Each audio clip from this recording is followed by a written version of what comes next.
हाय Bhushan, good morning. थोड़ी देर wait करते हैं बाकी स्टूडेंट्स के ज्वाइन करने का।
All right, so good afternoon guys. I think काफ़ी सारे स्टूडेंट्स ने ज्वाइन कर लिया है।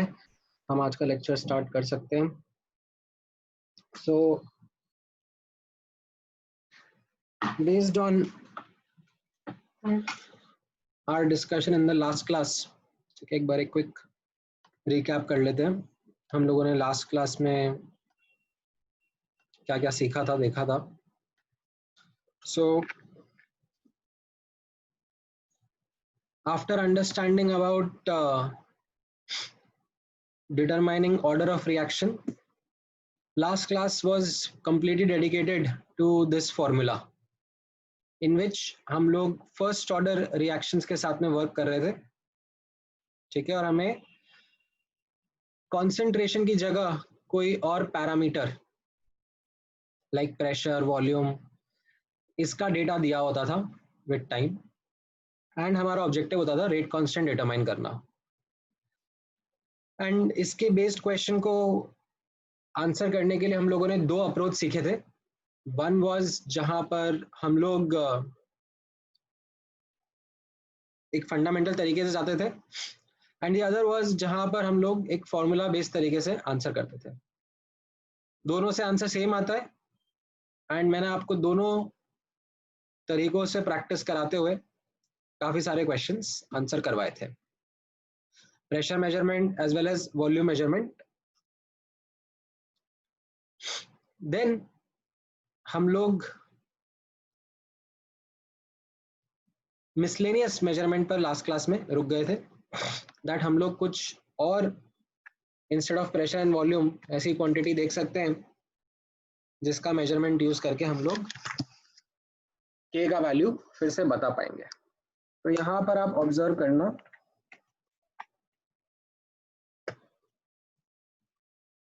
आई am going to now talk about, जैसा मैंने लास्ट क्लास में बताया था, मिसलेनियस मेजरमेंट, एंड इसमें let me take the example of optical rotation as a property, ठीक है। तो ऑब्जेक्टिव ये रहेगा कि इसमें भी जो सेम फॉर्मूला हम लोगों ने सीखा था,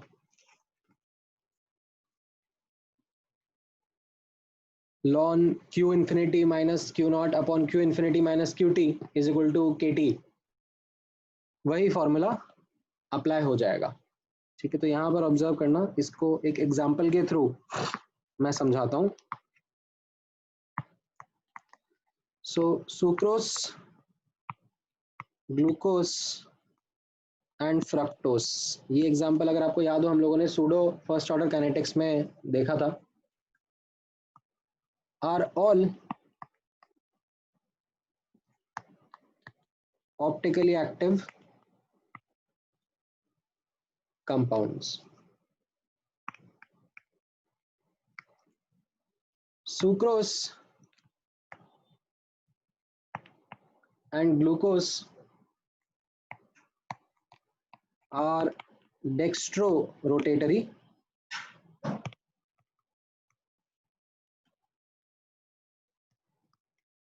while fructose is levorotatory.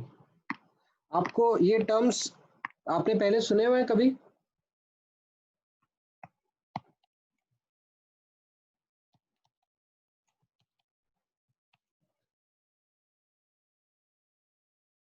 ये टर्म्स डेक्स्ट्रोरोटेटरी एंड लीवोरोटेटरी, ये कभी पहले आया है आपके सामने?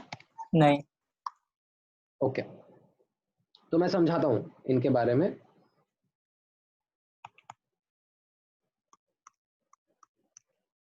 देयर स्पेसिफिक, मैं एक बार पहले क्वेश्चन पूरा लिख लेता हूं फिर मैं समझाता हूं। Their specific rotation are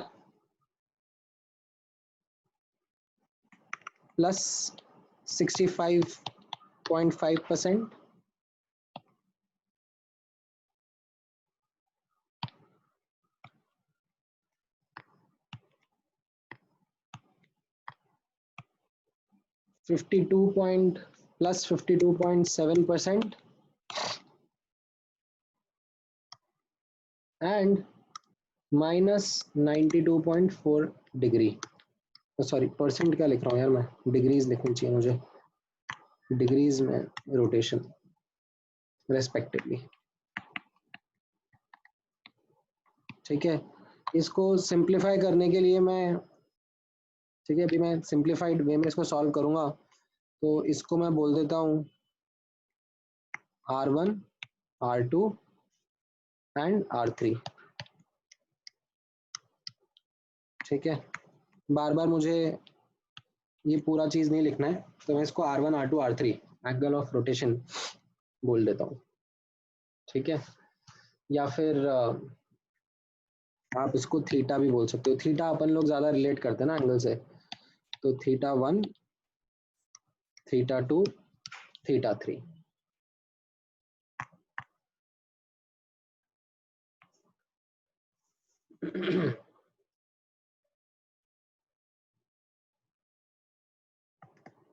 The kinetics of the following reaction, क्या रिएक्शन है? Sucrose plus water giving glucose plus fructose is monitored by measuring angle of rotation of plane polarized light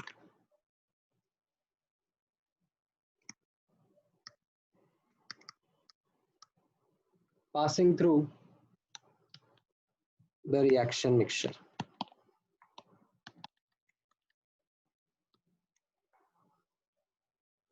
and उसका डेटा कुछ इस तरीके से है, time and rotation. Time 0 पर rotation R0 है, t टाइम पर रोटेशन RT है, एंड इनफाइनाइट टाइम पर रोटेशन R इंफिनिटी है। ठीक है,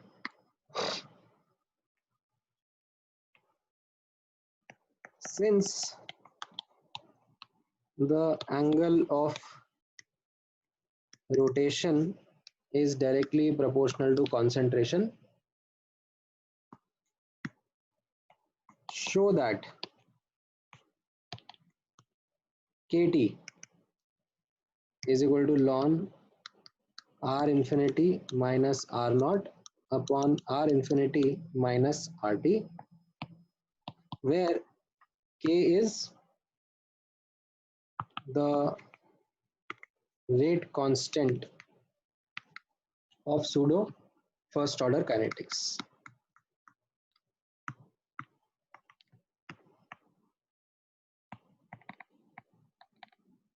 ठीक है, तो बहुत सारा इंग्लिश लिख लिया एक साथ मैंने यहाँ पर।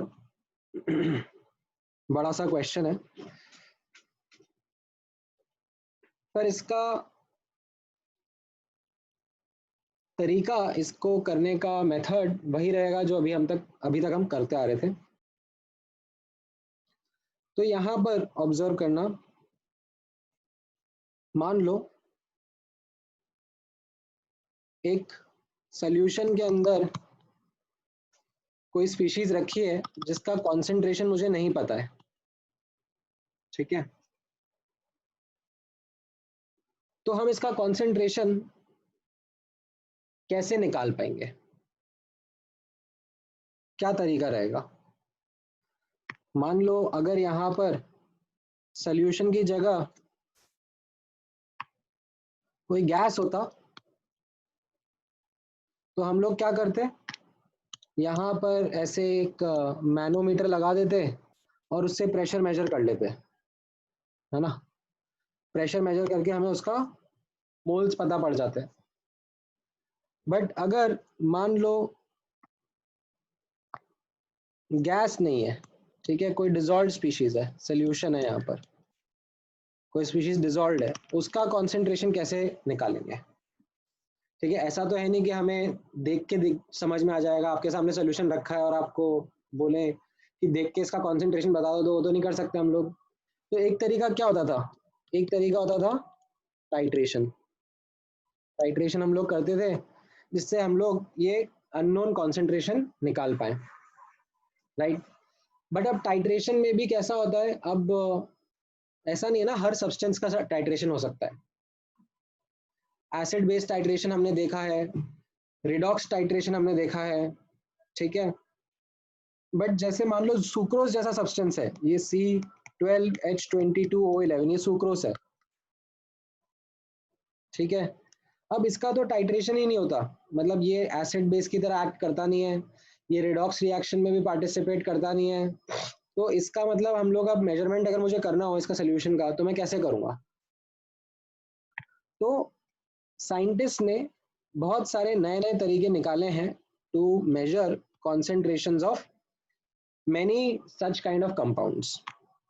तो उसमें एक तरीका होता है ऑप्टिकल रोटेशन का, ठीक है। तो ये ऑप्टिकल रोटेशन क्या होता है? ये एक प्रॉपर्टी होती है कंपाउंड्स की, जो कि जब आप लोग हायर साइंस में जाते हो, मतलब तब आपको बताते हैं, समझाते हैं कि अगर हम लोग ऐसे एक लाइट का बीम थ्रो करें, ठीक है, एंड ये लाइट का बीम हम लोग जब थ्रो करते हैं तो इस लाइट के बीम की कुछ प्रॉपर्टीज होती हैं, ठीक है। उसमें से एक प्रॉपर्टी होती है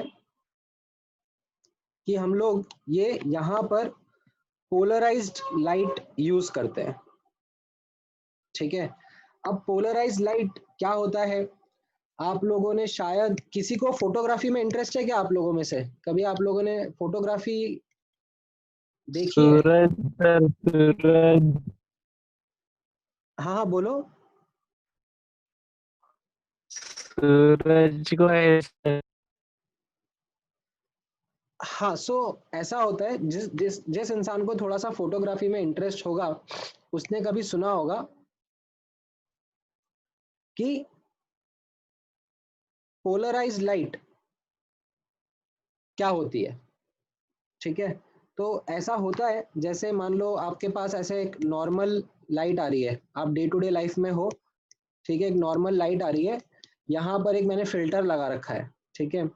वो फिल्टर क्या करता है, ठीक है, ओनली पोलराइज्ड लाइट को पास होने देता है, ठीक है। इसमें आप समझ लो कुछ इलेक्ट्रिसिटी एंड मैग्नेटिज्म का रोल होता है, ठीक है। तो वो फिल्टर सिर्फ पोलराइज लाइट को पास होने देता है, बाकी बाकी लाइट को ब्लॉक कर देता है, ठीक है। अब वो कैसे वर्क करता है उसकी डिटेल में जाएंगे तो फिर हमें इलेक्ट्रोमैग्नेटिक रेज के बारे में पढ़ना पड़ेगा, ठीक है, बट मैं वहां नहीं जाना चाह रहा हूँ। तो ऐसा एक फिल्टर होता है, ठीक है। अब ये पोलराइज लाइट को अगर हम किसी ऐसे सब्सटेंस के सोल्यूशन के थ्रू भेजते हैं, तो ये जो लाइट है ये इसके पार्टिकल्स के साथ में इंटरेक्ट करती है, ठीक है, एंड उसका एंगल ऑफ रोटेशन, ठीक है, मान लो ये वर्टिकल थी, ऐसे वर्टिकल थी, तो अब ये इसका एंगल ऑफ रोटेशन या तो क्लॉकवाइज या फिर काउंटर क्लॉकवाइज चेंज हो सकता है, एंगल ऑफ रोटेशन। और कितना रोटेशन चेंज होगा, ये कंपाउंड की ही प्रॉपर्टी होती है। मतलब जैसे ग्लूकोज जो है, स्पेसिफिक रोटेशन, यहाँ जो मैं वर्ड यूज कर रहा हूँ उसका मतलब होता है कि 1 मोलर कॉन्सेंट्रेशन का ग्लूकोज का सोल्यूशन, ठीक है, इतने एंगल से प्लस, प्लस मतलब क्लॉकवाइज डायरेक्शन में, एंड नेगेटिव मतलब एंटी क्लॉकवाइज डायरेक्शन में लाइट को रोटेट कर देता है, लाइट के प्लेन को रोटेट कर देता है। तो ये कैसा हुआ, ये एक प्रॉपर्टी के बारे में पता पड़ा साइंटिस्ट लोगों को, तो उन्होंने बोला कि यार ये तो बहुत ही अच्छी प्रॉपर्टी है, इससे मैं क्या कर सकता हूँ, मैं पता कर सकता हूँ कि कॉन्सेंट्रेशन ऑफ सब्सटेंस कैसा होगा in a solution without doing any titration. मैं लाइट भेजूंगा अंदर और फिर उसका रोटेशन का एंगल मेजर करूंगा, और क्योंकि ये जो एंगल ऑफ रोटेशन है ये कॉन्सेंट्रेशन के प्रोपोर्शनल होगा, तो मुझे आइडिया लग जाएगा कि कितना कॉन्सेंट्रेशन है। मतलब मैं ऐसे 1 मोलर के लिए कितना रोटेशन है वो निकालूंगा, और फिर अगर मुझे एक्सपेरिमेंटली रोटेशन पता पड़ गया तो मैं उससे क्रॉस मल्टीप्लाई करके बता दूंगा कि सोल्यूशन में कितना कॉन्सेंट्रेशन है। ठीक है, तो ये एक मेजरमेंट का तरीका कई बार साइंटिस्ट यूज करते हैं in their experiments and this is something which is very widely used in labs. ठीक है, तो अब अगर हमें पूरा इसका नॉलेज भी नहीं है, ठीक है, हमें इसके बारे में डिटेल्ड आइडिया नहीं है, तब भी हम लोग इस प्रॉपर्टी को डिटेल में समझ के सॉरी डिटेल में बिना समझे इसके ऊपर सॉल्विंग कर सकते हैं। तो बस इसमें नोटिस करना सबसे इंपॉर्टेंट एस्पेक्ट है this one, that angle of rotation is directly proportional to concentration. ठीक है, ये अगर मुझे पता है तो मेरा काम हो जाएगा। अब नोटिस करना कैसे, ठीक है, मान लो ये रिएक्शन था C12H22O11, इसको सुक्रोज बोलते हैं, वाटर के साथ कंबाइन करके ये ग्लूकोज एंड फ्रक्टोज दे रहा था।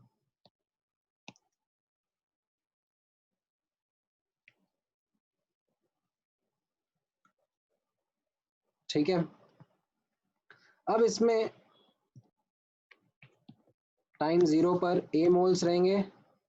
ठीक है, T टाइम पर मान लो इसके A माइनस एक्स मोल्स रहेंगे, तो इनके X और X मोल्स रहेंगे, and at the end of the reaction ये कंप्लीट हो जाएगा और इनके मोल्स A एंड A रहेंगे। ठीक है, अब यहां पर देखना, हमने जस्ट अभी पढ़ा दैट रोटेशन, ठीक है, ऑप्टिकल रोटेशन बोल देते हैं इसको, optical rotation by a species, ठीक है, is directly proportional to concentration.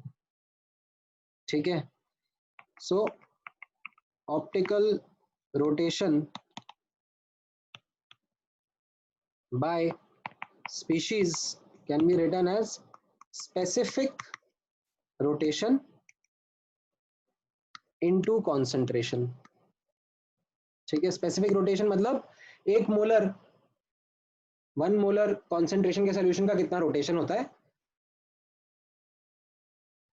तो नाउ अब यहां पर ऑब्जर्व करना, ठीक है, जो ओवरऑल सोल्यूशन का नेट रोटेशन होगा, ठीक है, net rotation will be due to a combination of all three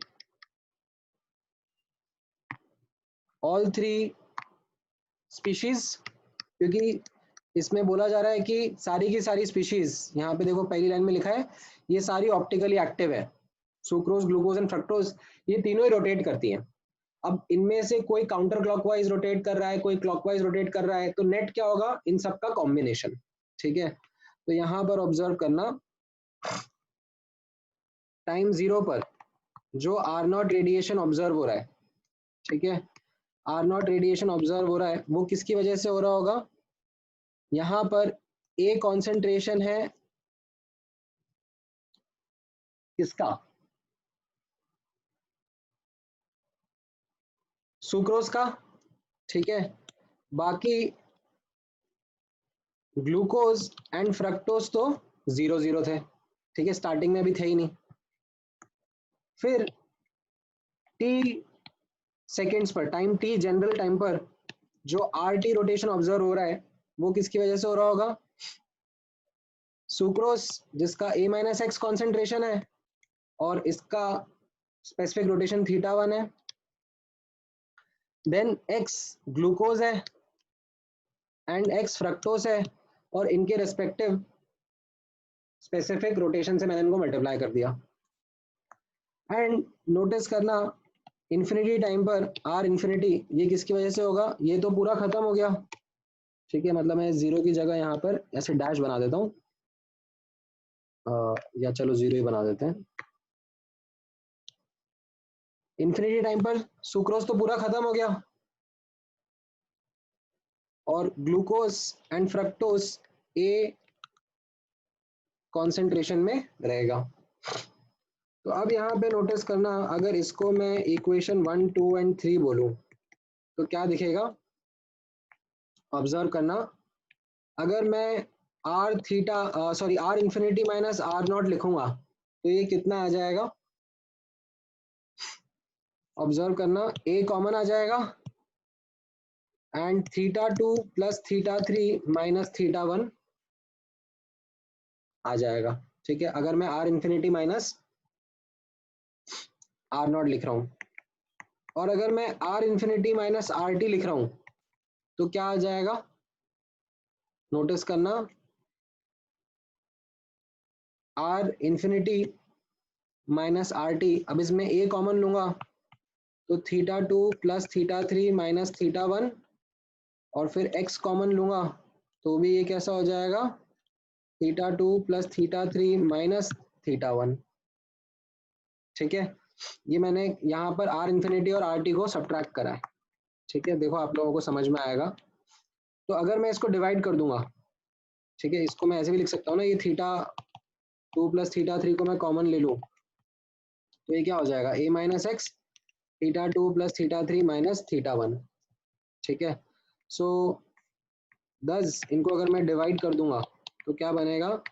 are infinity minus R naught upon R infinity minus R T, right, ये हो जाएगा A upon theta 2 plus theta 3 minus theta 1 upon A minus x theta 2 plus theta 3 minus theta 1। तो ये cancel out हो गया, तो ये क्या आ गया? A upon A minus x. This now gives us the result that kt, which was ln a upon a minus x, is now or can be written as ln of r infinity minus r naught upon r infinity minus rt।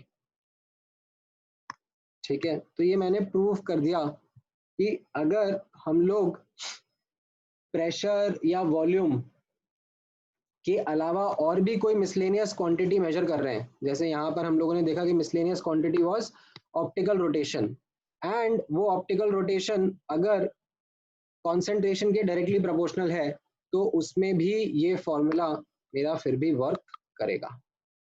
ठीक है, तो कल को मान लो आपको ऐसा कोई JEE के एग्जाम में पैराग्राफ टाइप क्वेश्चन आ जाए कि एक नई प्रॉपर्टी है लाइक अब्जॉर्बेंस। ठीक है, अब्जॉर्बेंस एक और प्रॉपर्टी है जो हमने मेजर करी है, एंड वो भी कॉन्सेंट्रेशन के प्रोपोर्शनल है, एंड उसके हमारे ये रिजल्ट आ रहे हैं, तो आप के का वैल्यू बताओ। तो आप डायरेक्टली बस ऐसा कर सकते हो कि absorbance at infinity minus absorbance at time zero upon absorbance at infinity minus absorbent at time T is equal to, इसका लॉन लेकर इक्वल टू के टी लिख देना, तो आपका के का वैल्यू का आंसर आ ही जाएगा। ठीक है, अगर ये फर्स्ट ऑर्डर रिएक्शन है तो ये चीज मैंने आपको इसके लिए करके बताया कि अगर रेयर चांस है बट अगर आ जाए, मान लो ऐसे कोई आपके सामने एग्जाम्पल जहां पर हम लोग कोई नई सी प्रॉपर्टी का मेजरमेंट कर रहे हो तो उसमें भी आप ये चीज कर सकते हो। ठीक है, एक बार देख लो, पढ़ लो सोल्यूशन। ठीक है, कोई दिक्कत आए तो पूछो मुझसे।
कॉपी करना है ऊपर लेना।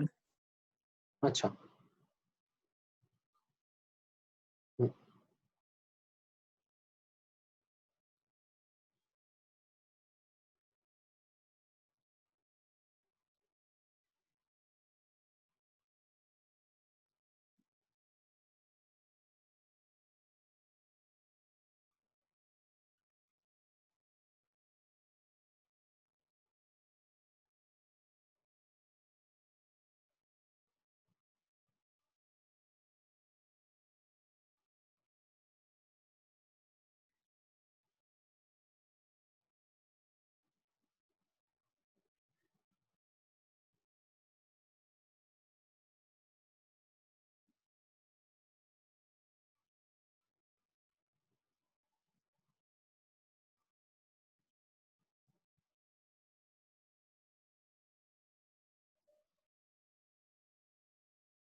समझ में आया ये?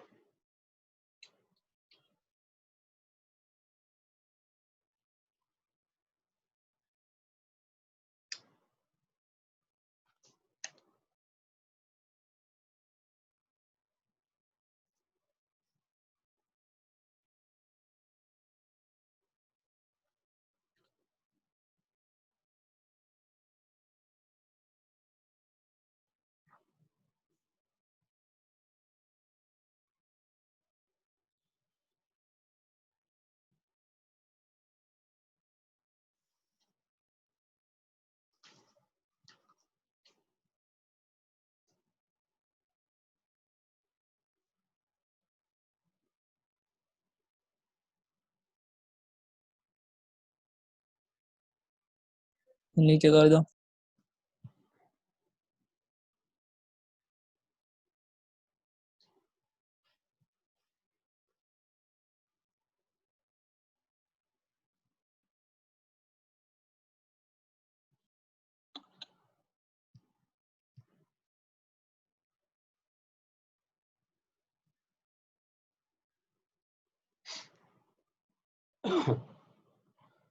ऑलराइट, तो ये पार्ट था जहां पर हम लोग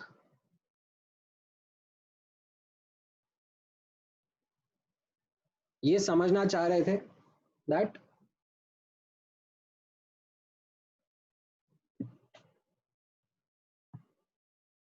अगर हम कंसंट्रेशन को रिप्लेस कर देते हैं विद अदर कंसंट्रेशन टर्म्स तो कैसा रिजल्ट रहता है। ठीक है, अच्छा, अब एक और टॉपिक है कंसंट्रेशन से रिलेटेड, फर्स्ट ऑर्डर रिएक्शन से रिलेटेड। Before we go into the temperature वाला पार्ट, ठीक है, जैसे मैंने आपको स्टार्टिंग में बताया था, हम 3 फैक्टर्स पढ़ रहे हैं, कॉन्सेंट्रेशन, टेम्परेचर एंड कैटलिस्ट का effect on rate of reaction. तो अभी मैं कॉन्सेंट्रेशन पर ही चल रहा हूँ, ठीक है। टेम्परेचर वाले पार्ट पे आने के पहले एक और छोटा सा पार्ट है जो मैं कवर करना चाहूँगा, छोटा है बट थोड़ा सा डिफिकल्ट है, जो मैं कवर करना चाहूँगा, तो वो आप यहाँ पर ऑब्जर्व करना, ठीक है। इसको कहते हैं हम लोग, इसमें आपको अगर आप नोटिस करोगे तो आपको स्टार्टिंग के जो लेक्चर थे ना, जब मैं ऑर्डर देता था, जीरो ऑर्डर, और फिर डेटा निकलवाता था, फर्स्ट ऑर्डर देता था फिर डेटा निकलवाता था, सेकंड ऑर्डर का देता था और फिर डेटा निकलवाता था, वही चीज करनी है बट यहाँ पर थोड़ा सा और डिफिकल्ट है, ठीक है। तो this is called as some complex first order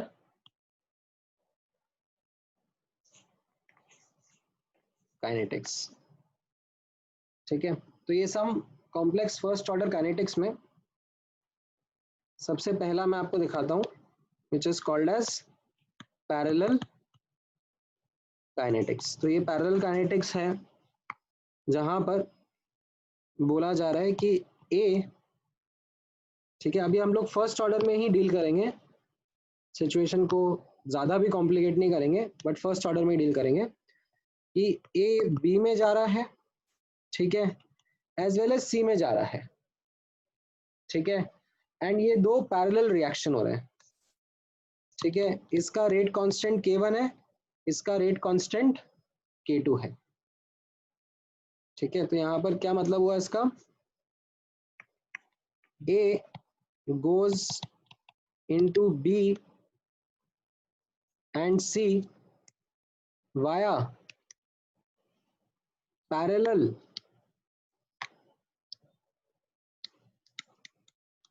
first order reactions, ठीक है, via parallel first order reactions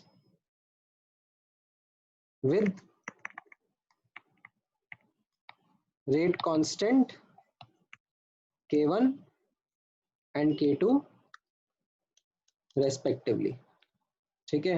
हो सकता है एक रिएक्शन स्लो हो सकता है एक रिएक्शन फास्ट हो, तो जो स्लो होगा उसकी क्वांटिटी कम बनेगी, जो फास्ट होगा उसकी क्वांटिटी ज्यादा बनेगी, ठीक है। एंड उससे आपको समझ में आ जाएगा that this is something which is different from A goes to B plus सी।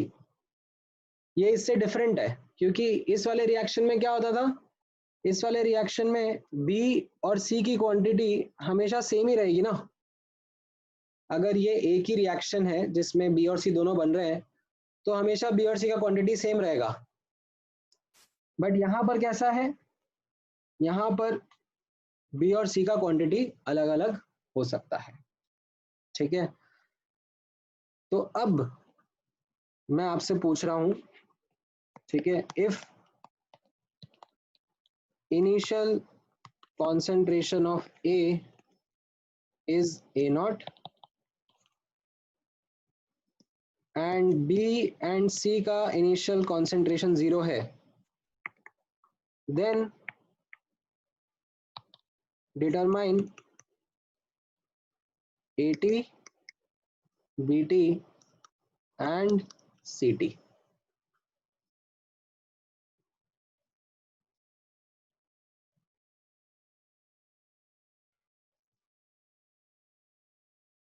ठीक है, तो ये हमको आंसर निकालना है इस चीज का, और कैसे ये हो पाएगा अब वो हम लोग ऑब्जर्व करते हैं। ठीक है, अब अगर आपको याद है तो इसको सॉल्व करने का तरीका, ठीक है, इसको सॉल्व करने का तरीका was something which was the same जो हमने पहले यूज किया था। हम लोग डिफरेंशियल फॉर्म, डिफरेंशियल इक्वेशन से स्टार्ट करेंगे। ठीक है, तो यहाँ पर नोटिस करना, हम लोग सबसे पहले जो हमारी फंडामेंटल इक्वेशंस हैं, ठीक है, उनको यूज करेंगे। ठीक है, ये फंडामेंटल इक्वेशंस क्या है, ध्यान से ऑब्जर्व करना। सबसे पहली इक्वेशन रहेगी D A by D T की। ठीक है, D A by D T यहाँ पर कैसा हो रहा है, ए कंज्यूम हो रहा है पहले रिएक्शन में भी और दूसरे रिएक्शन में भी, और कैसे कंज्यूम हो रहा है, फर्स्ट ऑर्डर में, तो ये माइनस का साइन लगा देंगे फर्स्ट ऑर्डर से, एंड सेकेंड रिएक्शन में भी कंज्यूम हो रहा है फर्स्ट ऑर्डर से। ठीक है, तो ये एक पहली इक्वेशन हो जाएगी। अच्छा, बी के बारे में क्या विचार है आपका, बी के साथ में क्या हो रहा है, बी तो प्रोड्यूस हो रहा है फर्स्ट रिएक्शन से, तो यहाँ पे प्लस का साइन लगाएंगे, एंड जो ये फर्स्ट रिएक्शन था, ठीक है, हम ये देखेंगे ना, फर्स्ट रिएक्शन के लिए जो रेट होगा वो होगा K1A। ठीक है, एंड सेकेंड रिएक्शन के लिए जो रेट होगा वो होगा K2A। ठीक है, दोनों ही फर्स्ट ऑर्डर है बट रेट कांस्टेंट अलग अलग है। तो ये हम लोग second reaction, sorry first reaction में अगर dV बाई dt लिखूंगा मैं, तो dV बाई dt, ठीक है, इसके कोफिशिएंट से डिवाइड करेंगे। यहाँ पे ये भी भूलना मत कि कोफिशिएंट इनका 1 ही है। ठीक है, इसके लिए 1/1 dV by dt should be equal to, अब यहाँ पे प्लस हो रहा है तो ये प्लस K1 फॉर्म हो रहा है इंटू K1 इंटू A की पावर 1। ठीक है, ये हमने यहाँ पे यूज करा फर्स्ट रिएक्शन का, जो रेट है उसको लिख दिया बस प्लस dV बाई dt। ठीक है, एंड सेकेंड रिएक्शन में C फॉर्म हो रहा है। ठीक है, तो C का भी जो रेट ऑफ रिएक्शन है, ठीक है, उसके लिए हम लोग लिख सकते हैं that it is, again form हो रहा है बट सेकेंड रिएक्शन से फॉर्म हो रहा है, तो it will be K2 into A की पावर 1। तो ये हमारा एकदम फंडामेंटल तरीका था to determine how A and B are going to form, A B and C in fact, उनका रेट ऑफ चेंज कैसा होगा। ठीक है, अब एक और इंपॉर्टेंट इक्वेशन हम लोग यूज करेंगे। अच्छा, ये जो था ये क्या था, these were the differential rate equation.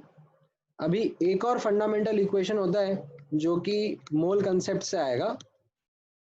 ठीक है, आप इसको मास बैलेंस भी बोल सकते हो,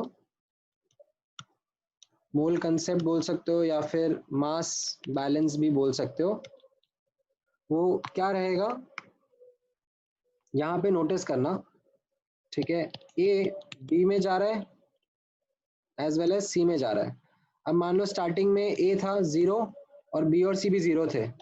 अब ए में से x चला गया b में और y चला गया c में, राइट। तो हम लोग क्या बोलेंगे यहाँ पर, अगर मैं इनका सम करूंगा AT का प्लस BT का प्लस CT का, तो इनका सम किसके बराबर आना चाहिए, A0 के बराबर, इनिशियल कॉन्सेंट्रेशन के बराबर। देखो ना यहाँ पर A minus X minus Y, X and Y, इनको मैं ऐड कर दूंगा तो वो किसके बराबर आ जाएगा, A के बराबर। तो ये भी एक इक्वेशन हमारे काम आ सकता है। तो ये इक्वेशंस यूज करके अब मैं इन नेक्स्ट स्टेप की तरफ जाता हूं, which is integrating the differential equations. ठीक है, तो अब अगर मैं इनके नाम दे देता हूं, ठीक है, इनको, इसको फर्स्ट इक्वेशन बोल देता हूं, इसको सेकंड इक्वेशन बोल देता हूं, इसको थर्ड इक्वेशन बोल देता हूं, और इसको फोर्थ इक्वेशन बोल देता हूं। तो अगर मैं फर्स्ट इक्वेशन देखूंगा तो इससे क्या हो जाएगा, D A by D T is equal to minus of K1 plus K2, और A कॉमन आ गया।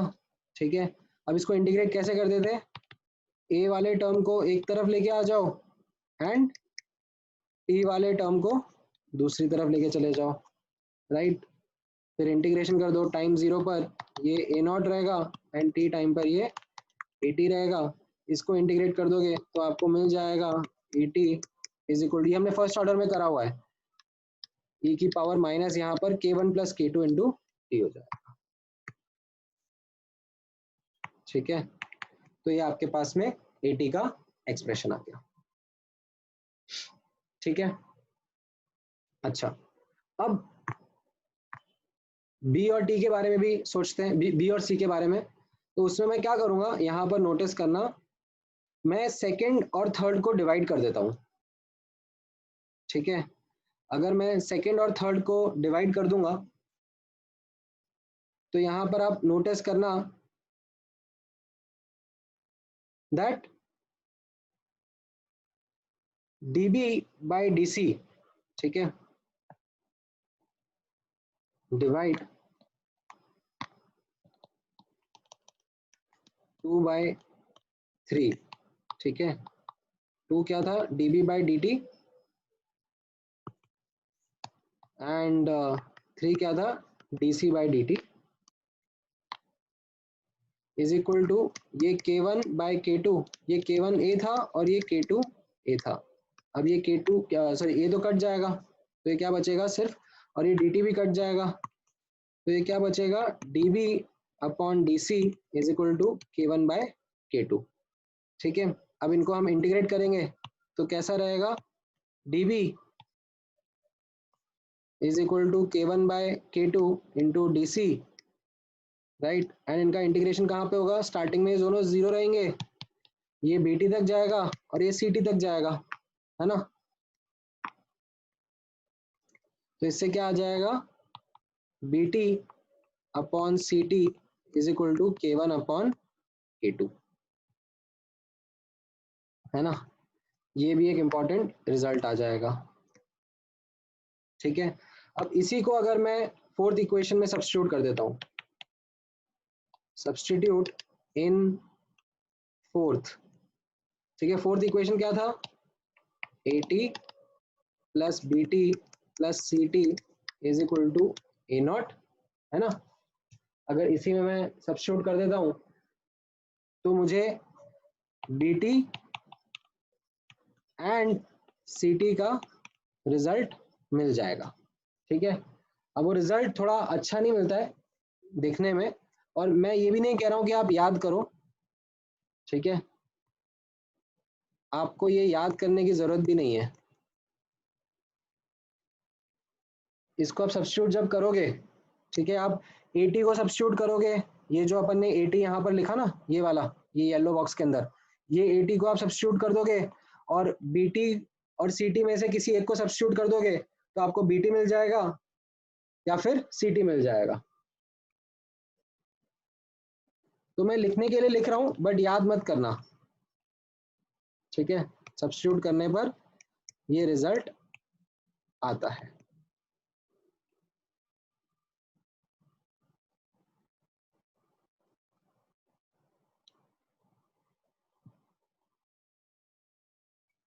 ठीक है,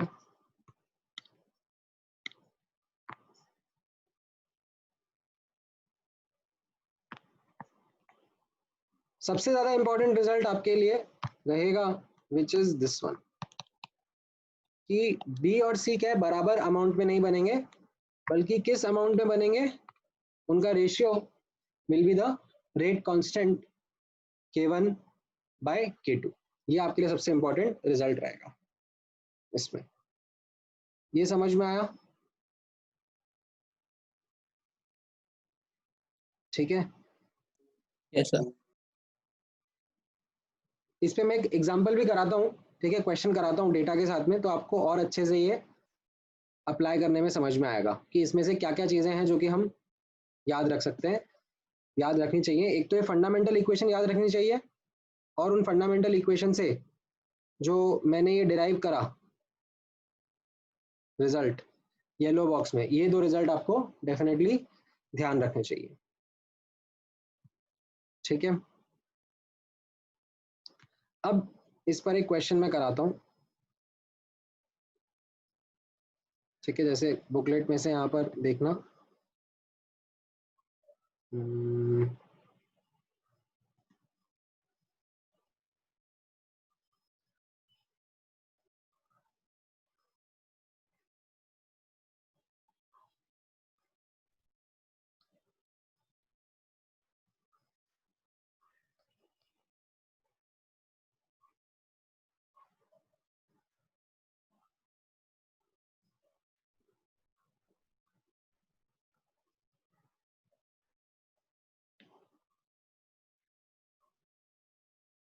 हम्म, जैसे 71 और 72 देखते हैं।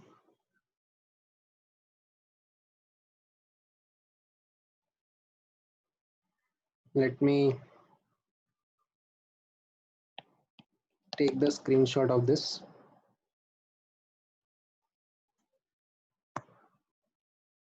Oh.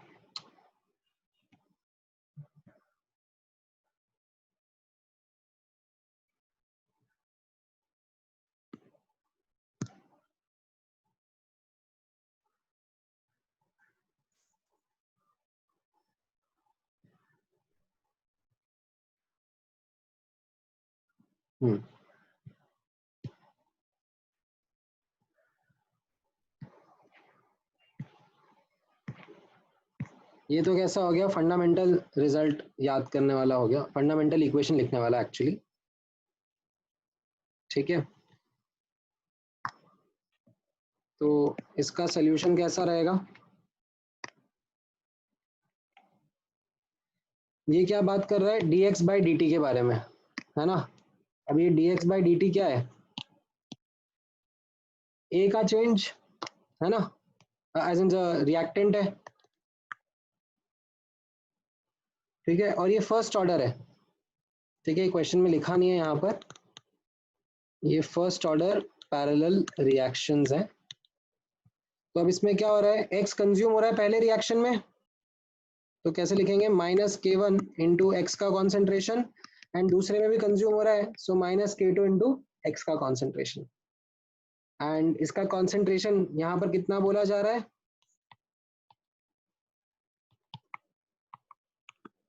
ये चीज को बोला जा रहा है that this is a minus x,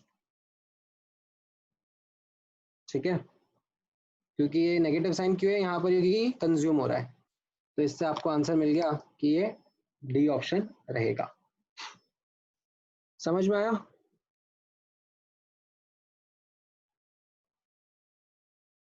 अगर मैं आपको dy बाई डी टी लिखने को बोलता इसी क्वेश्चन में, तो आप बताओ मुझे dy बाई डी टी क्या लिखते हैं आप? What would K1 have A been? minus X, K1 plus A sign, minus X, हाँ हाँ प्लस साइन लगाएगा और K1 A माइनस एक्स, बिल्कुल सही। अगर मैं आपको D Z by D T पूछता तो आप क्या बोलते हैं? प्लस साइन क्योंकि प्लस टर्म हो रहा K2, है, and K2 A minus x, एकदम सही जवाब। ठीक है, तो चलो आपको ये फंडामेंटल इक्वेशन तो आ गई है ना। अच्छा, अब फंडामेंटल इक्वेशन के अलावा एक और जो रिजल्ट मैंने आपको बताया उसके ऊपर बेस्ड क्वेश्चन भी देखो, ये 72 वाला ट्राई करते हैं।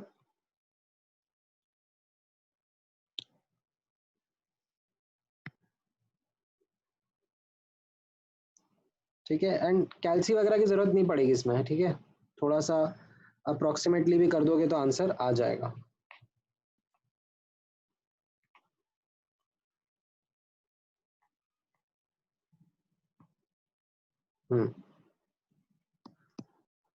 बताओ।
ऑलराइट, क्या है answer?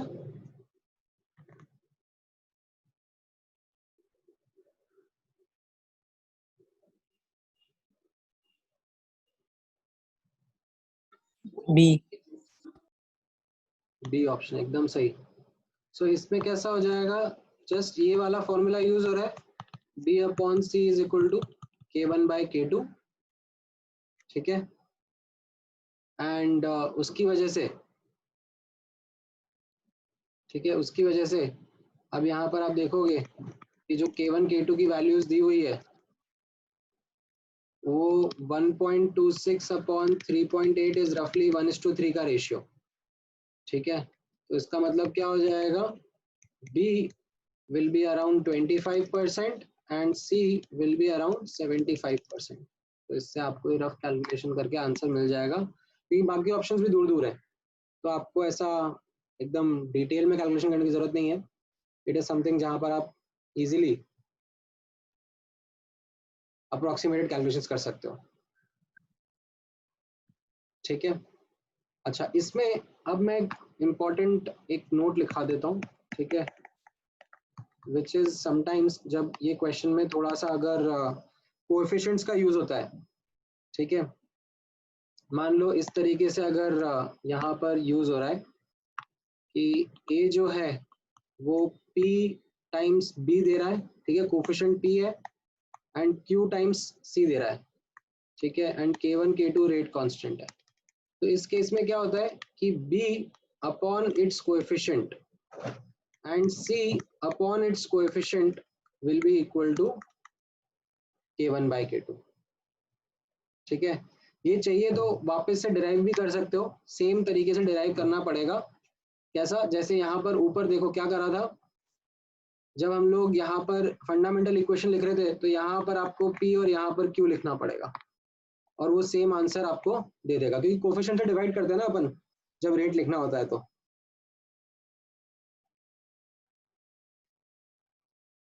So this is what we are going to do, and उससे जो चेंज आ जाएगा वो बस इतना रहेगा कि concentration upon coefficient shall be written as K1/K2, ठीक है। तो ये एक एडिशनल पॉइंट था जो मैं आपको इसमें बताना चाह रहा था। अच्छा, अब नोटिस करना एक और टाइप के बारे में बात करते हैं, ठीक है, जिसे हम लोग कहते हैं रिवर्सिबल फर्स्ट ऑर्डर काइनेटिक्स। तो अभी ये हम लोगों ने क्या पैरेलल काइनेटिक्स के बारे में बात करी, अब मैं इसमें एक और आप लोगों के साथ में डिस्कस करना चाहूंगा, ये हमें आगे भी काम आएगा, ठीक है। अभी तक मैंने रिवर्सिबल का डिस्कस नहीं किया था। रिवर्सिबल काइनेटिक्स, तो रिवर्सिबल काइनेटिक्स का मतलब क्या हो गया, यहाँ पर नोटिस करना, ए जो है वो बी में जा रहा है एंड बी जो है वो वापस ए में आ रहा है। आगे जाने का रेट कांस्टेंट के एफ है, पीछे आने का रेट कांस्टेंट के बी है, ठीक है। So rate of forward reaction R F बोल देते हैं हम इसको, इज इक्वल टू के एफ इंटू ए की पावर 1, ठीक है। This is rate of forward reaction, ठीक है। एंड के एफ क्या रहेगा, के एफ बोलेंगे रेट कांस्टेंट,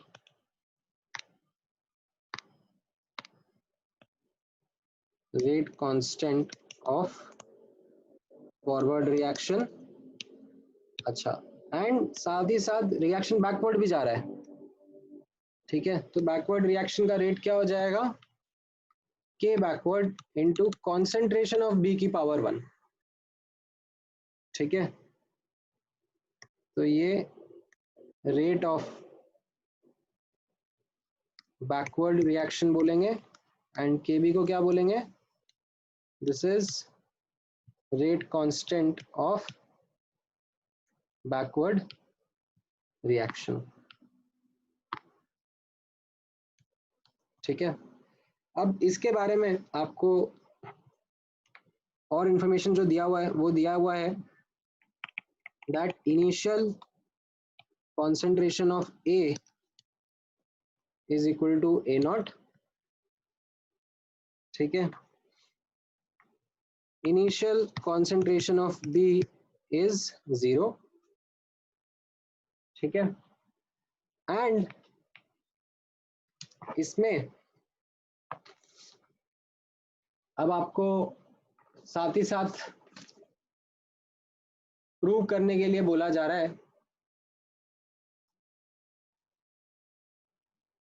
ठीक है, इसमें दो चीजें करी जा रही है, एक तो डिटरमाइन करने के लिए बोला जा रहा है AT एंड BT ये कैसा रहेगा, एंड एक और मैं रिजल्ट आपको बोलूंगा शो करने के लिए, वो होगा that K forward upon K backward is the equilibrium constant. ठीक है, K forward upon K backward ये इसका इक्विलिब्रियम कांस्टेंट बनेगा। ठीक है,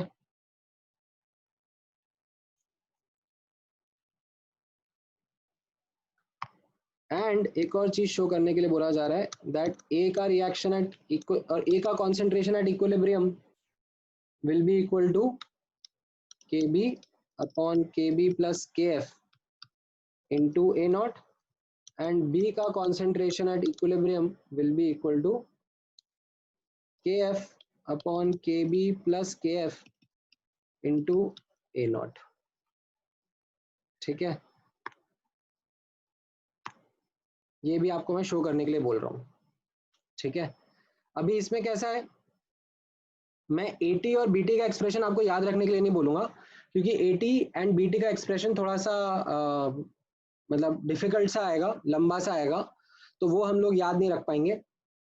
बट ये जो रिजल्ट है, एक तो इक्विलिब्रियम पर A कितना रहेगा एंड B कितना रहेगा, ये जरूर मैं आपको बता पाऊंगा। ठीक है, तो कैसे करा जाए देखें एक बार। तो सबसे पहले मेरा इसी पर फोकस रहेगा, ये AT और BT में नहीं भी निकालूंगा ना तो चलेगा। ठीक है, मैं AT BT के बारे में आपको लास्ट में थोड़ा सा आइडिया दे दूंगा कैसे निकालना है, बट आपको इन रिजल्ट्स के ऊपर ज्यादा फोकस करना है जो मैंने येलो में हाईलाइट करा है। ऑल राइट, तो अभी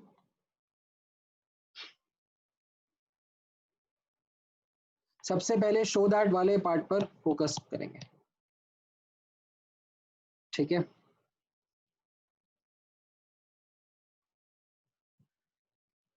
शो दैट वाला पार्ट के ऊपर फोकस करो।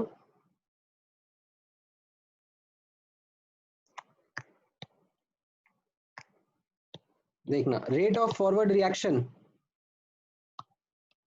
ये है KF इंटू A की power 1, and rate of backward reaction क्या है KB इंटू B की पावर 1। ठीक है, अब इक्विलिब्रियम पर क्या होता है, इक्विलिब्रियम पर ये आपने पढ़ा होगा केमिकल इक्विलिब्रियम चैप्टर में, rate of forward is equal to rate of backward, है ना, ये पढ़ा है कि नहीं पढ़ा है, पढ़े। राइट। तो यहां पर नोटिस करना KF into A is equal to KB into B हो जाएगा, है ना, एंड अगर मैं इसको इस तरीके से अरेंज कर लूंगा D बाय A हो जाएगा। ठीक है, और ये क्या रहेगा, ये B का concentration at equilibrium and A का कॉन्सेंट्रेशन एट इक्विलिब्रियम रहेगा, और इसको हम लोग क्या बोलते थे, इसको हम लोग इक्विलिब्रियम कांस्टेंट बोलते हैं ना, ये समझ में आया। तो इससे ये शो हो गया that equilibrium constant will be K forward upon K backward. ये समझ में आया।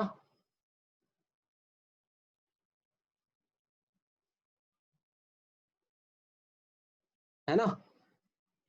ये जो था rate of Yes, forward sir. Reaction, ये तो क्या ये टी टाइम पर जनरल टाइम पर ऐसे लिखते थे, किसी भी टी टाइम पे लिखना होगा तो इक्विलिब्रियम पर जो कॉन्सेंट्रेशन होगी उसको मैं इक्विलिब्रियम पे लिख दूंगा ना, बी इक्विलिब्रियम ए इक्विलिब्रियम।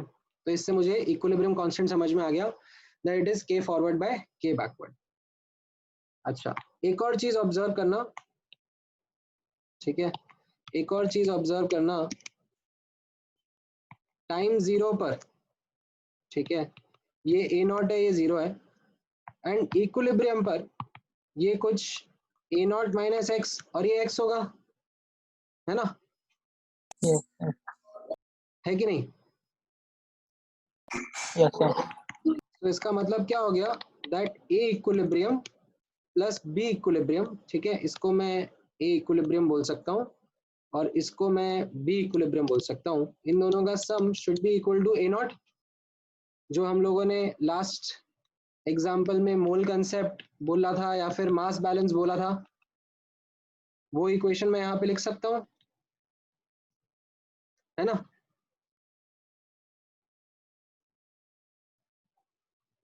तो इससे अब क्या आ जाएगा, इससे अब नोटिस करना दैट इसको मैं यूज करता हूँ यहाँ पर, ऑब्जर्व करना,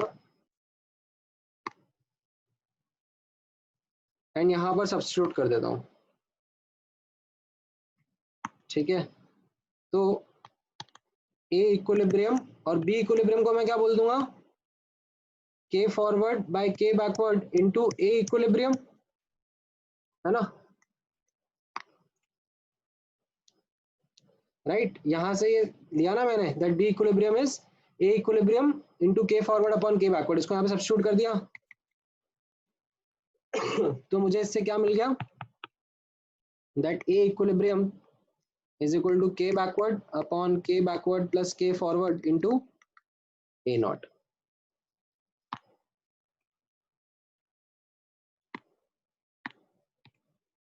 ठीक है, ये मैंने शो कर दिया, ठीक है। इसी को मैं वापस सब्स्टिट्यूट कर दूंगा,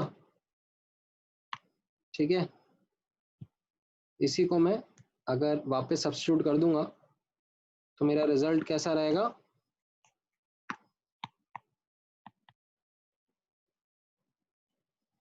B equilibrium will be equal to K forward upon K backward plus K forward into A naught. तो ये दो रिजल्ट हमारे निकलने काफी जरूरी थे, ठीक है। तो अगर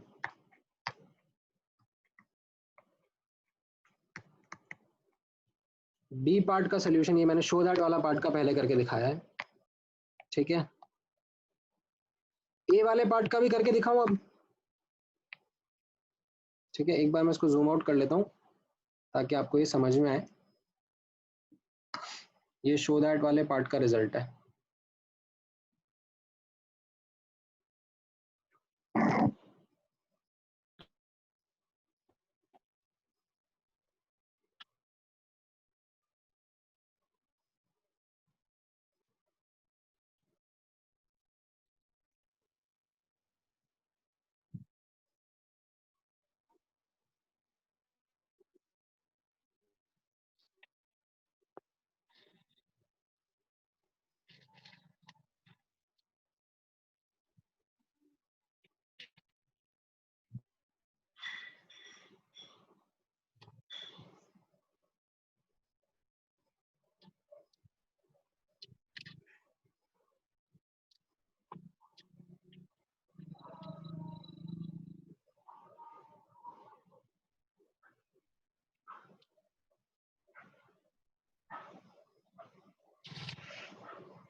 करा आप लोगों ने कॉपी? समझ में आया? ठीक है। अब अगर मुझे ये एटी बीटी का करना होगा तो इसमें मैं क्या करूंगा, इसमें मैं फंडामेंटल इक्वेशंस लिखूंगा। ठीक है,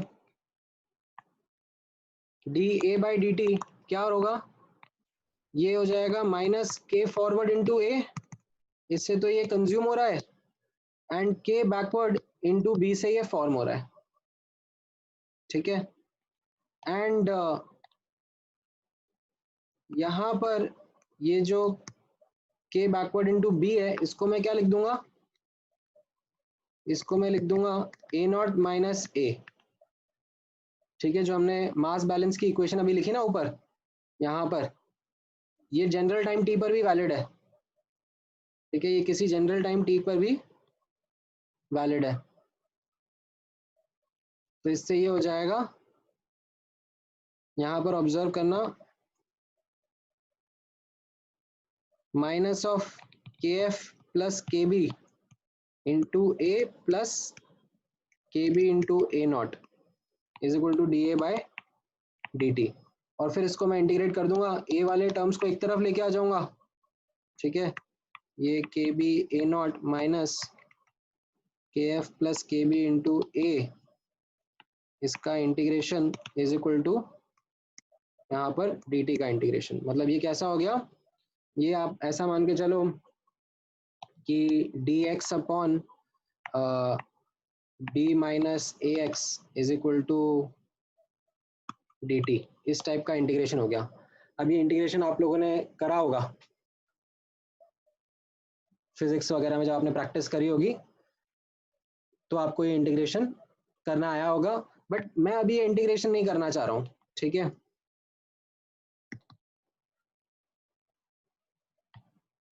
ठीक है, मुझे इसकी डिटेल में जाना ही नहीं है, क्योंकि मुझे उस रिजल्ट को लिखना ही नहीं है, मुझे उस रिजल्ट को याद करना ही नहीं है। ठीक है, कर सकता हूँ बट कोई पॉइंट नहीं है उतना डिटेल में जाने का। ठीक है, तो हम इसको यहीं पे छोड़ देंगे। हमारे लिए जो इम्पोर्टेंट रिजल्ट था वो मैंने आपको यहाँ पे बता दिया कि ये दो रिजल्ट हमको ध्यान में रखने रहेंगे for this reversible first order kinetics. ठीक है, ये इतना पार्ट समझ में आया आपको?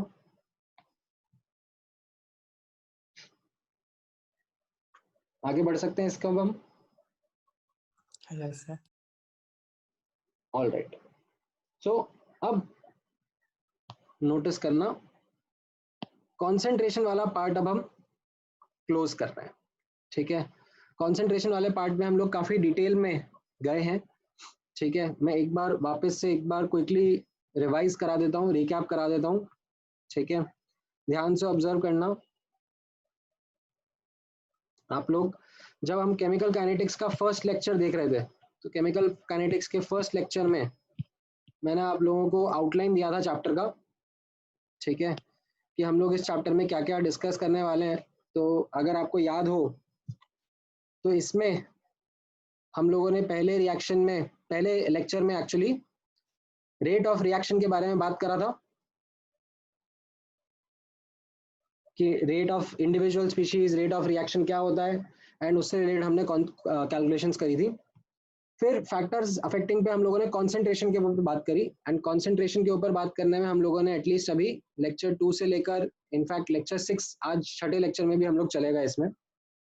ठीक है, एंड इसमें हम लोगों ने क्या क्या डिस्कस किया कंसंट्रेशन वाले पार्ट में, कि अगर आपको ऑर्डर दे देंगे, ठीक है, इसमें हम लोगों ने एक्चुअली 4 सब टॉपिक स्टडी करे थे। 4 सब टॉपिक्स क्या क्या स्टडी करे, कि अगर ऑर्डर मिल जाएगा तो डेटा कैसे निकालोगे, अगर डेटा मिल जाएगा तो ऑर्डर कैसे निकालोगे। ठीक है, ये पहले 2 टॉपिक्स के ऊपर हमने डिटेल में एनालिसिस करा। फिर हम लोगों ने एनालिसिस करा था कि अगर अदर देन कॉन्सेंट्रेशन डेटा मिलेगा, ठीक है, मतलब अगर आपको फर्स्ट ऑर्डर रिएक्शन है, ठीक है, फर्स्ट ऑर्डर रिएक्शन है एंड मिसलेनियस डेटा मिलेगा, मतलब प्रेशर का या वॉल्यूम का, तो आप रेट कांस्टेंट बता पाओगे क्या? तो वो हम लोगों ने लास्ट क्लास में और आज के क्लास में थोड़ा डिस्कस करा। एंड देन आज हम लोगों ने कॉम्प्लेक्स फर्स्ट ऑर्डर काइनेटिक्स भी डिस्कस करा, ठीक है, जिसमें हम लोगों ने एक तो पैरेलल और एक रिवर्सिबल काइनेटिक्स क्या होगा कैसा होगा उसके डिटेल्स में गए, ठीक है। So this is something which covers your concentration वाला पार्ट, ठीक है।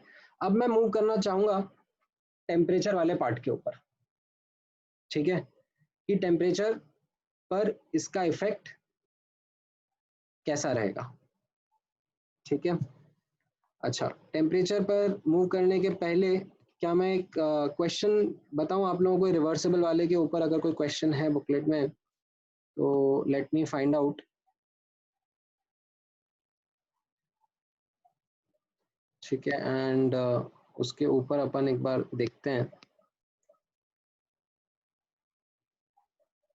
कोई अगर क्वेश्चन है तो हम लोग ट्राई कर सकते हैं। ये तो खैर एकदम बेसिक ही है, मतलब इसमें तो ये के एफ हो गया और ये के बी हो गया, मतलब जस्ट वही पूछा है, ठीक है। फिर भी चलो आप लोग ट्राई कर लो, मैं एक बार के लिए लिख देता हूँ ताकि आपको रीड कैसे करना है वो भी समझ में आ जाएगा।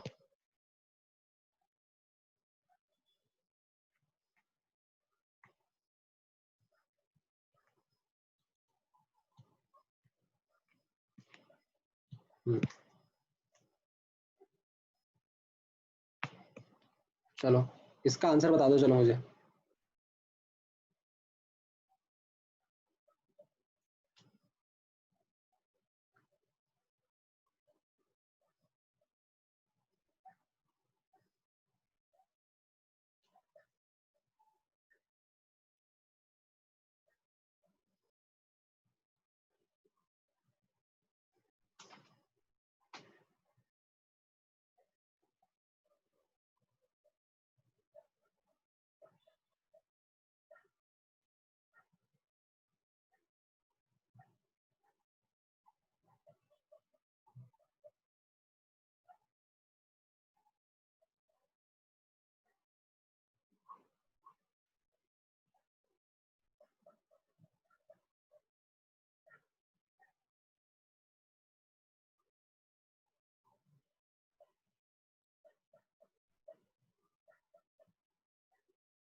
क्या आंसर आ रहा है?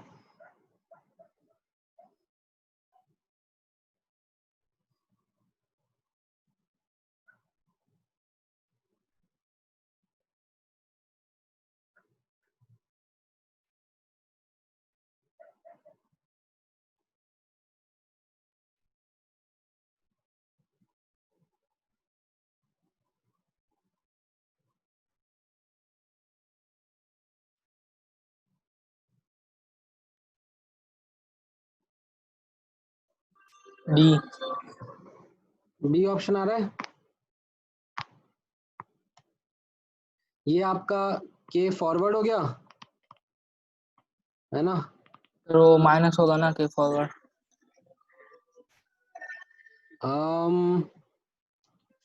एक्चुअली इसमें जो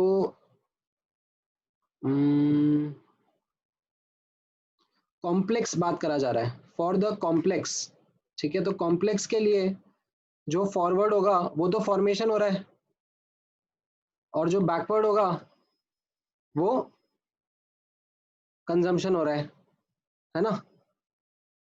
तो इसके लिए फॉरवर्ड यहाँ पे पॉजिटिव है और बैकवर्ड यहाँ पर नेगेटिव है। समझ में आया?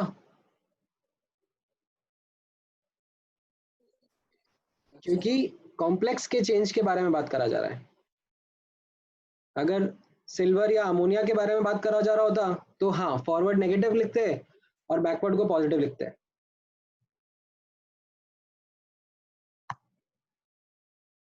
ठीक है। Yes sir. तो इक्विलिब्रियम पर जो ratio of, as an equilibrium पर क्या, ये के एफ और के बी आपने आइडेंटिफाई कर लिया तो उनका रेशियो आप लिख सकते हैं। ठीक है, ऑल राइट। अच्छा, अब हम लोग डिस्कस करते हैं effect of temperature on rate of reaction. ठीक है, ये हमारा सेकेंड फैक्टर था।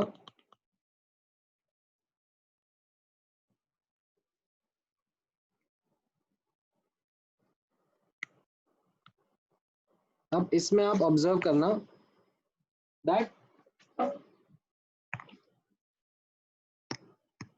हम लोग स्टार्टिंग में पहले एक ओल्ड थ्योरी पढ़ेंगे। ओल्ड थ्योरी बोल लो या इसको आप एम्पिरिकल थ्योरी बोल दो। ठीक है, इसका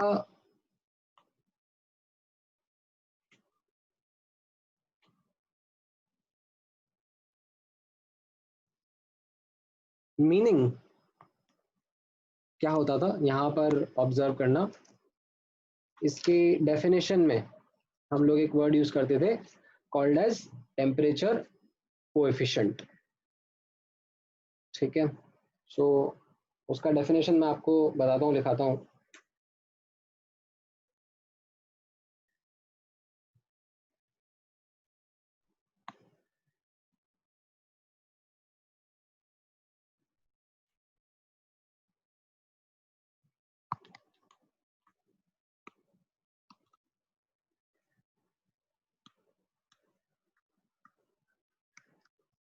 इसको शॉर्ट में हम लोग ऐसे टीसी बोलते हैं, टेम्परेचर कोएफिशिएंट। ठीक है, तो ये टीसी टेम्परेचर कोएफिशिएंट को डिफाइन कैसे करते हैं वो यहाँ पर आप ऑब्जर्व करना।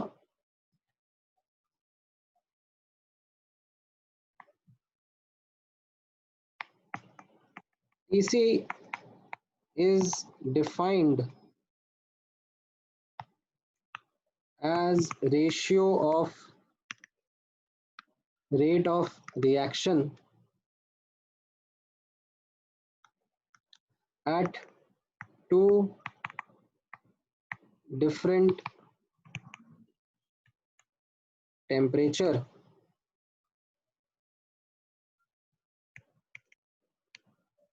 differing by 10 degree centigrade.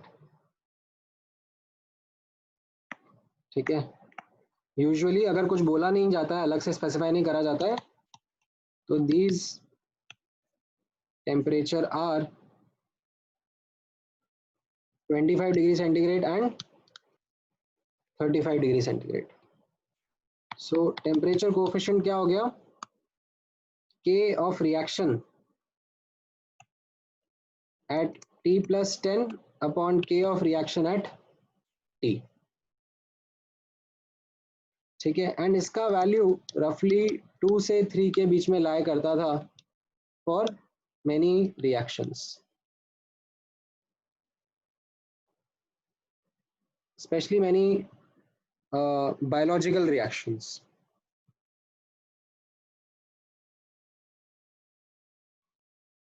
ठीक है,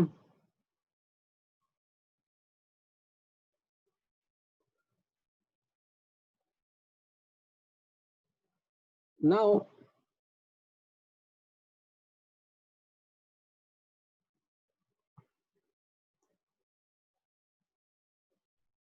इसको यूज कैसे करते हैं, ठीक है, जैसे एक एग्जांपल के फॉर्म में देखना, ठीक है, बहुत ही बेसिक सा है, पुराना मेथडोलॉजी है, बट अभी भी कई बार इस पे कुछ पूछ लिया जाए तो आपको पता होना चाहिए। For a reaction TC is equal to 2, temperature coefficient 2 दिया हुआ है, calculate K of 45 degree centigrade upon K of 25 degree centigrade, ठीक है। तो इसका मतलब क्या हो जाएगा, इसका सोल्यूशन कैसा हो जाएगा कि 25 डिग्री सेंटीग्रेड पर रेट कांस्टेंट K है, तो 35 डिग्री सेंटीग्रेड पर रेट कांस्टेंट क्या रहेगा, you will multiplied by temperature coefficient, so 2K रहेगा। एंड फिर से 10 डिग्री का जंप कर देंगे तो वापस से आपको क्या करना पड़ेगा, you have to multiply by the temperature coefficient and rate अब हो जाएगा आपका 4K, ठीक है। तो हर 10 डिग्री सेंटीग्रेड के जंप के लिए रेट ऑफ रिएक्शन इस तरीके से चेंज होगा। अब ये जैसे मैंने आपको बताया कि ये एक ओल्ड थ्योरी है जिसको बस ऐसे कुछ डेटा से बना लिया गया, एंड इसमें खास कुछ एक्सप्लेनेशन नहीं है, खास कुछ मेरिट नहीं है, बस ये एक ओल्ड थ्योरी थी जिसके बेसिस पे लोग काम चलाते थे।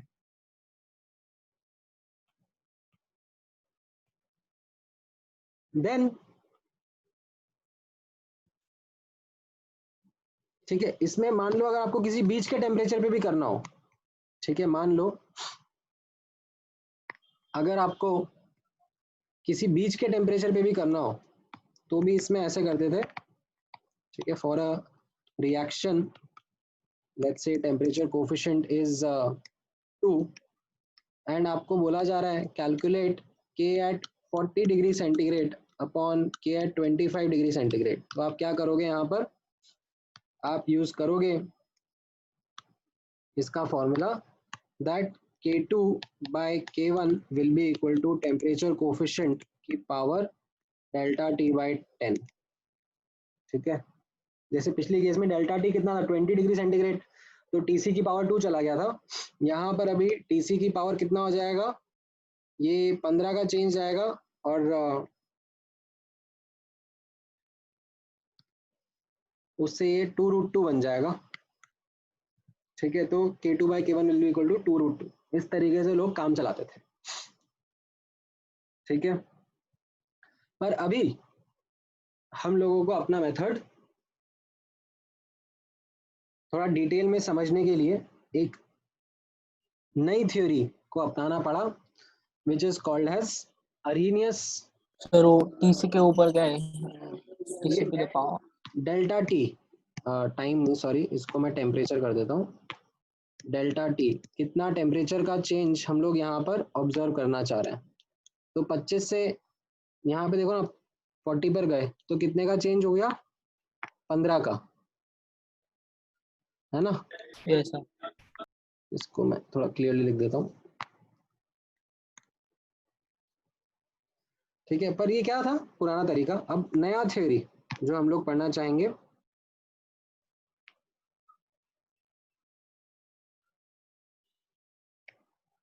न्यूअर थ्योरी, ठीक है। This was developed by Max Trautz and William Lewis, ठीक है। साइंटिस्ट का नाम ठीक है इतना इंपॉर्टेंट नहीं है। It is something which is based on kinetic theory of gases, based on KTG, kinetic theory of gases, and called as Arrhenius theory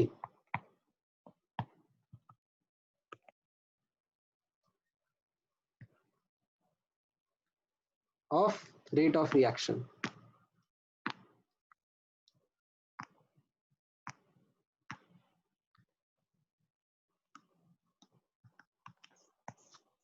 ठीक है, तो इसमें क्या क्या ऑब्जर्वेशंस हैं वो आप ध्यान से ऑब्जर्व करना, ध्यान से समझना है यहाँ पर। ठीक है, ये थ्योरी हम लोग किस तरीके से स्टडी करते हैं। सो इसके पहले एक कॉन्टेक्स्ट देखना।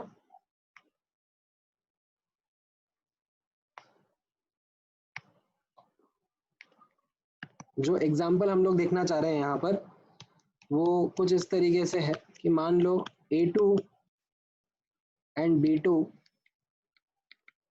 आपस में रिएक्ट कर कर AB कंपाउंड बना रहे हैं।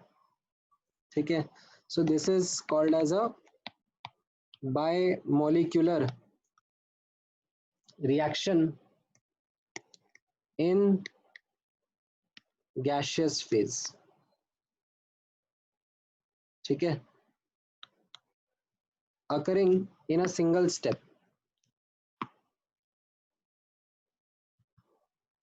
ठीक है, occurring in a single step. Single step का मतलब क्या हो गया कि कोलिजन हुआ एंड प्रोडक्ट बन गया, that is a collision between reactant molecules results in formation of product। तो ये हमारा इसका एक कॉन्टेक्स्ट हो गया कि हम इस एग्जांपल को अरेनियस थ्योरी के थ्रू स्टडी करना चाह रहे हैं। ठीक है, अब यहां पर ऑब्जर्व करना। ठीक है, सबसे अब इंपॉर्टेंट, धीरे धीरे करके हम लोग इसके इंपॉर्टेंट पॉइंट्स डेवलप करते जाएंगे।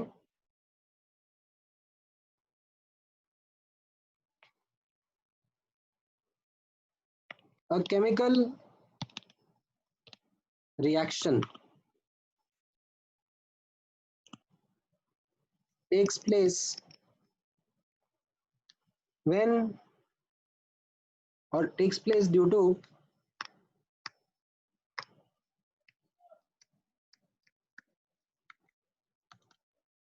collision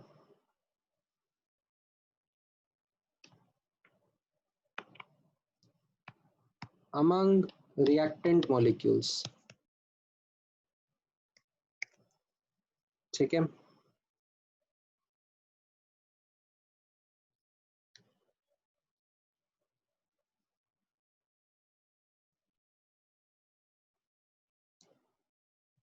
thus हम लोग बोल सकते हैं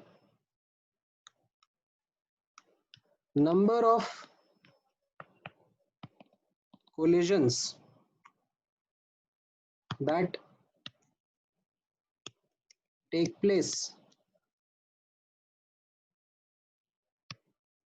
between reactant molecules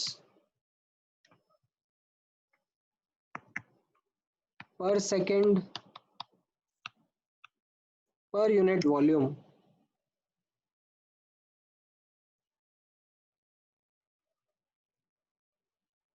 ठीक है, इसको हम लोग क्या बोलते हैं, this is known as collision frequency. ठीक है, this is KNOWN, known as collision frequency। ठीक है, इसको हम लोग Z से डिनोट करते हैं। So thus this rate of reaction, ठीक है, thus the number of collisions that takes place between reactant molecules per second per unit time is proportional to rate of reaction। ठीक है, जो रेट है ये डायरेक्टली प्रोपोर्शनल टू Z रहेगा। ठीक है, एंड मैं यहाँ पर क्योंकि पर सेकेंड पर यूनिट टाइम बोल रहा हूँ तो इस रेट को मैं क्या बोल सकता हूँ, के, ठीक है, स्पेसिफिक रेट ऑफ रिएक्शन, या फिर इसको मैं बोल सकता हूं rate constant. This is directly proportional to z, कि कितने कोलिजन्स हो रहे हैं, ठीक है। अब उस समय के साइंटिस्ट ने, ठीक है, जो केटीजी है, ठीक है, काइनेटिक थ्योरी ऑफ गैसेस है, इससे z का वैल्यू निकाला, ठीक है। मतलब जैसे एक गैस अगर एक वेसल में ट्रैप्ड है, ठीक है, तो वो थोड़ा फिजिक्स लगाकर बता पाते हैं कि एक मॉलिक्यूल कितने कोलिजन कर रहा है दूसरे मॉलिक्यूल्स के साथ में पर सेकंड, ठीक है। अब जब उन्होंने ये थियोरेटिकल एस्टिमेट निकाला तो पता पड़ा कि ये थियोरेटिकल एस्टिमेट बहुत ज्यादा आ रहा है, ठीक है, जितना एक्चुअली रेट ऑफ रिएक्शन हो रहा है उससे बहुत ज्यादा आ रहा है। तो उससे एक और इम्पोर्टेंट चीज समझ में आई, ठीक है। वो इम्पोर्टेंट चीज क्या थी, ध्यान से ऑब्जर्व करना। A very very important thing came into picture. Every collision does not bring chemical change, ठीक है। ऐसा जरूरी नहीं है कि हर कोलिजन पे ही प्रोडक्ट फॉर्म हो रहा है। The collisions which actually produce the products are called as effective collisions,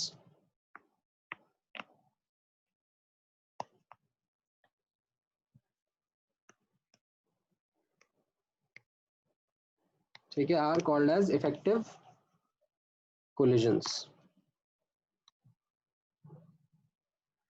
अब यहां पे नोटिस करना, for a collision to be effective it must overcome two barriers, ठीक है। For a collision to be effective it must overcome two barriers. ये आपको समझ में भी आएगा कि ये दो बैरियर्स कैसे होने चाहिए, ठीक है। ये दो बैरियर्स जो हैं, एक तो है एनर्जी बैरियर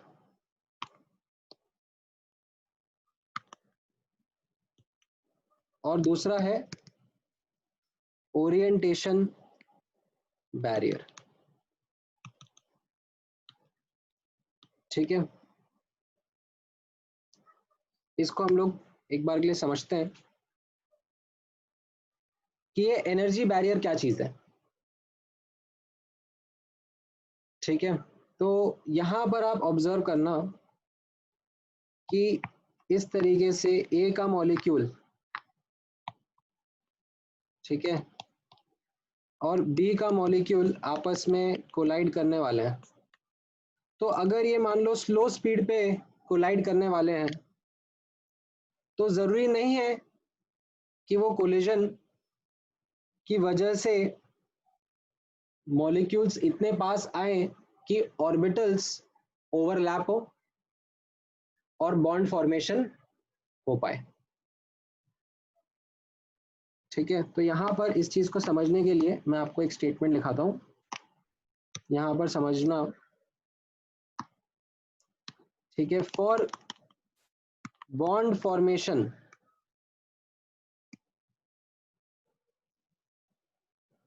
मॉलिक्यूल्स मस्ट, मैं दोनों में अलग अलग तरीके से लिखता हूँ यहाँ पर, ताकि आपको दोनों का अंतर भी एक बार क्लियरली हो जाए। ठीक है, for bond formation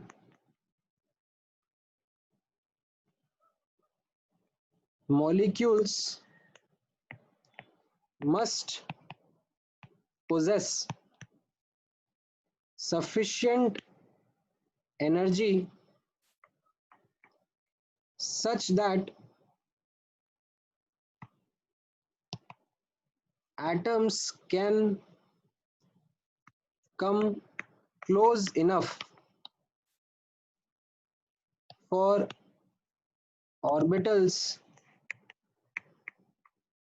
to overlap।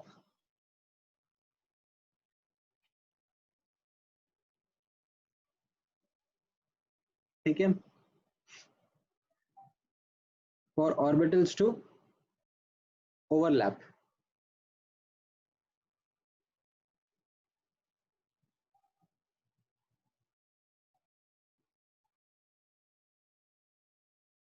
तो इसके लिए सफिशिएंट एनर्जी होना जरूरी है।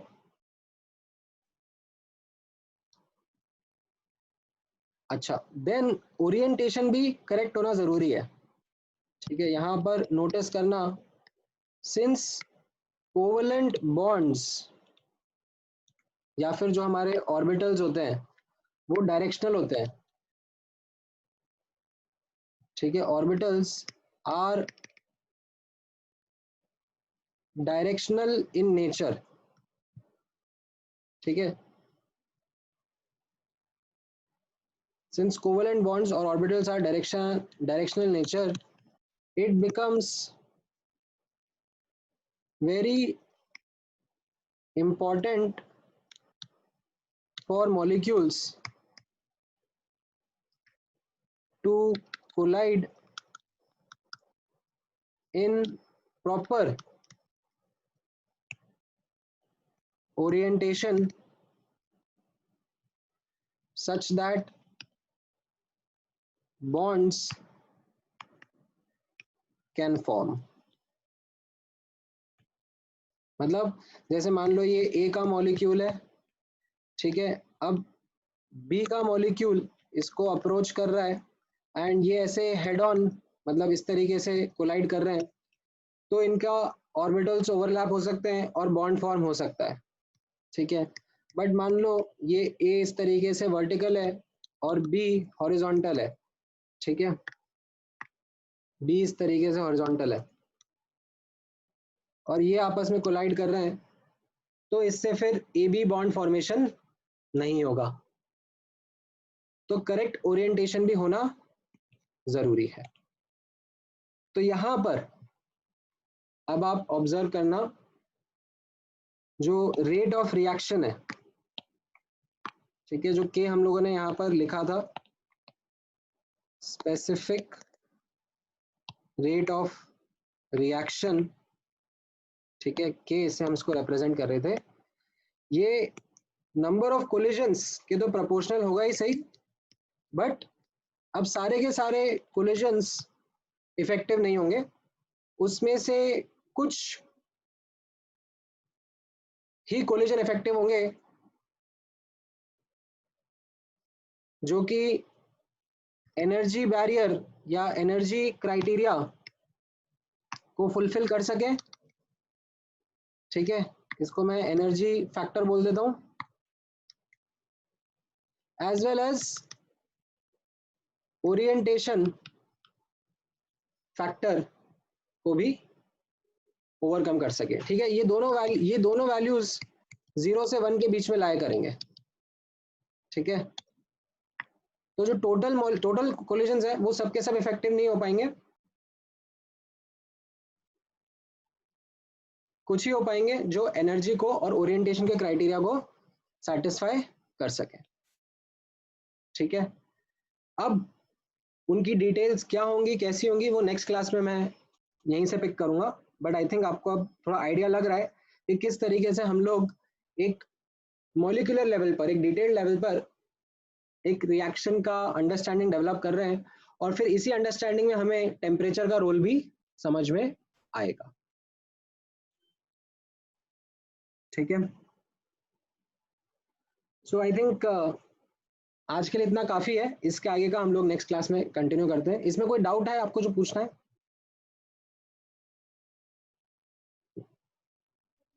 No sir. ठीक है, तो फिर मैं नेक्स्ट क्लास में यहीं से स्टार्ट करूंगा। आज के लिए यहीं पे लेक्चर क्लोज करता है। चलो, all right, thank you guys.